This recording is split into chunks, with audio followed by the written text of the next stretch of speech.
joining me now is the Petroleum Minister, Mr. Hardeep Puri, but let me not introduce you like that. Let me introduce you by saying I'm a first time at Davos, you're a veteran at Davos, and different avatars you've been here over the years.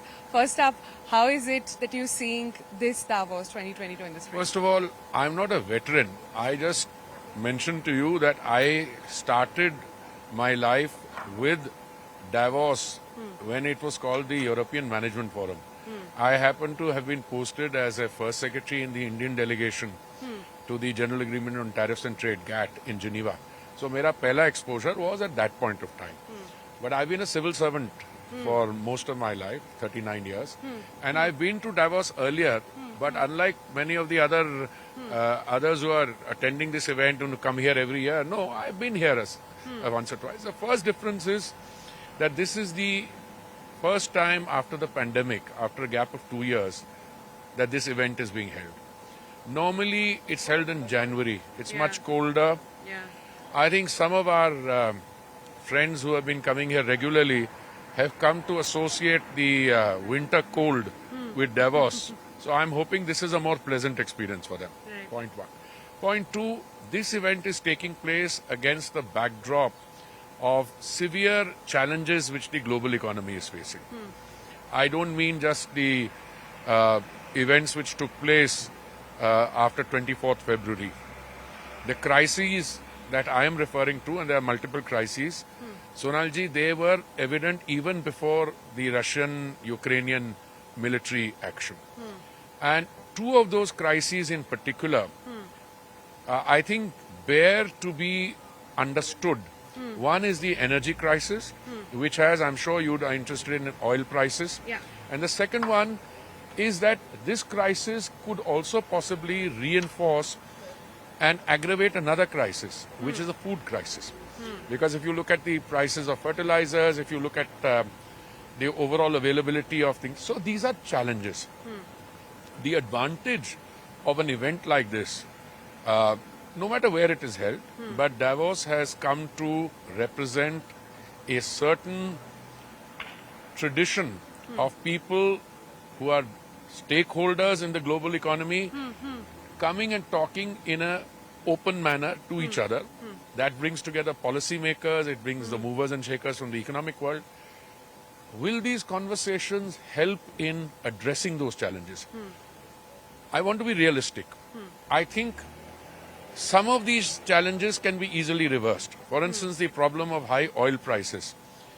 All you need to do, I'm not someone who subscribes to the fact that there is a shortage of oil in the world.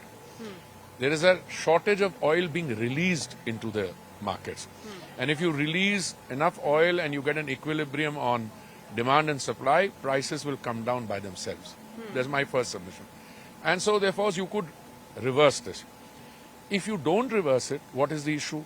You are then looking at stagflation. Even the R word has started rearing its ugly head. Then there is a food issue. Now the perspective that comes through Davos, and this was very evident in a meeting I just attended with 30, I would say, important within single inverted commas people, was that, look, the perspectives, if you do online polling, what is more important? Will the transition to green energy take place? Will climate change, will those actions take place? This take place, that place? It's a very different poll result you'll get here rather than if you were to take it in Africa somewhere or in Bangladesh or some other country, I'm just mentioning. Because there the preoccupation of people is with survival. Right. Survival means you want to avoid the kind of situation that happened in Sri Lanka, in Nepal, strains in Bangladesh or Pakistan. I'm only naming the countries in our region. Sure. There are countries in Africa, there are countries in Latin America who have been facing these challenges. Now, how do you convert those challenges and turn them into opportunities? I think the India story today is resonating well here, not because we are standing on the promenade where there's only, somebody jokingly asked me, why do you want to call this the World Economic Forum? It should be called the India Forum because so much of India here in terms, I think we are the third largest contingent, which is fair.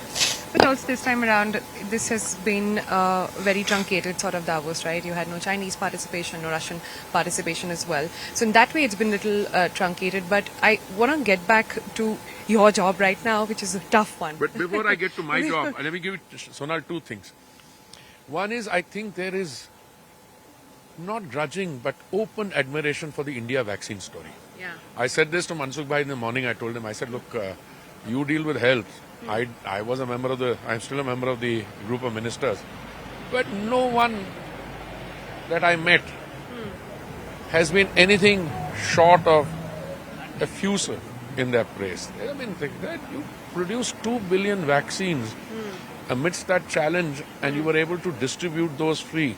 Contrast that with what is happening in another large country which is a much bigger economy. The cities are locked down. Maybe because the efficacy of that vaccine was found wanting. I don't know. So that's a one big success story. I mean, if you meet Mr. Poonawala, he's here. Yeah. I mean, ask him what people are saying to him. Ask me what so. Yeah. But there is another thing. You know, if you have challenges of the kind that we have, if you have, some people who need the help more urgently, what is captured in the Sarvodaya to Antyodaya, to the farthest worth, which is Sustainable Development Goals philosophy, that you were able to feed 800 million people 3 meals in a day. Now I come to my part, which is where you want to corner me. I just want to say right now, this is the interview where I've spoken the least.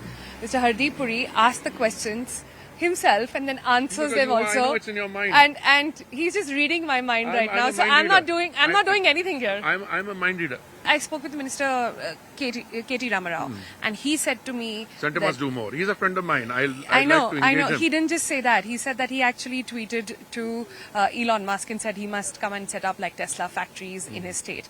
But he said that the government is not inclusive. The central government is the barrier at the moment. Central government is not the barrier. I don't want to contradict my friend, and I'm saying it irrespective because I haven't seen what he said. Issue is different. Issue is when you invite someone to set up. I'm not talking about Mr. Musk or Tesla. I'm talking about anything. You want that production to be taking place there. It's not a Lego factory which is coming up there. Somebody brings sets it up there and this thing. You want the country's economy in terms of production processes, the technology, etc. That process to be strengthened.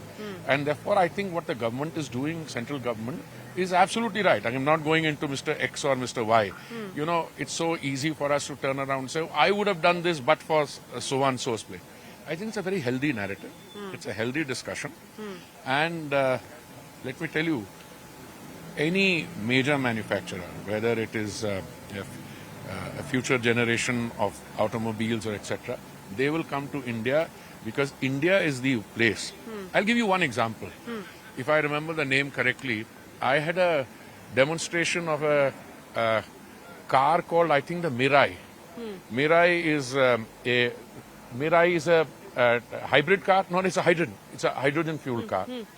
And I asked the head of Toyota, I think it's a Toyota Motor Company, the president, I said, how many do you sell? He said, I've sold only 18,000 since that Mirai was manufactured. And I said, if we get a few things right here, okay, because there is differential pricing. I mean, any product, if you're a manufacturer in Europe, you price the product there, etc. If you want to sell that product The discussions in India? Well, I'm coming to that. I said, you get a few things right. You've sold a total of 18,000 Mirais overall. I will get you selling 18,000 Mirais in India in 1 year. This is, you see, because India is not only a laboratory, it's a laboratory. You will not get somebody to come and set up unless the rest of the system is tied up. Now, if I have to sell, let's say, a flexi fuel car which uses ethanol, so the starting point is I must have the ethanol to use. Right. I'm going to tell you something which I couldn't have said on any other channel. Yesterday I met a man who is part of a company which is also in the defense sector. And I said, if I remember correctly, many years ago, you guys flew an aircraft purely on ethanol. He said, it's correct, it was us. I said, I remember that. He said it was in 2030. Today I'm listening to discussions where people are wanting to have the entire maritime, shipping, to be done on ethanol. But you know how much ethanol you need on that? So it's not so-and-so is a barrier. That's a very simplistic thing. I can invite you, if you are a manufacturer of a Got it. You know, you need to be able to produce that. Now, I think this competitive, you know, Hindi में कहते हैं राजनीतिक रोटियां सेकना, I mean, वो तो मेरा दोस्त है. So, no, the young man you're speaking about. But we are now in the process of bringing in revolutionary change. Did you ever think that a few years ago that we would be doing 10% ethanol blending? I was ambassador to Brazil in 2006, and the government then tried 5% ethanol blending in 15 of our states, etc. We never crossed 1.4%. Today, the Modi government has demonstrated that we walk the talk. If we say something, we get it done, and we get it done before time. That is the real story. All right, Mr. Hardeep Puri, thank you so much. All the best. for joining Thank the you. show. See you. Bye.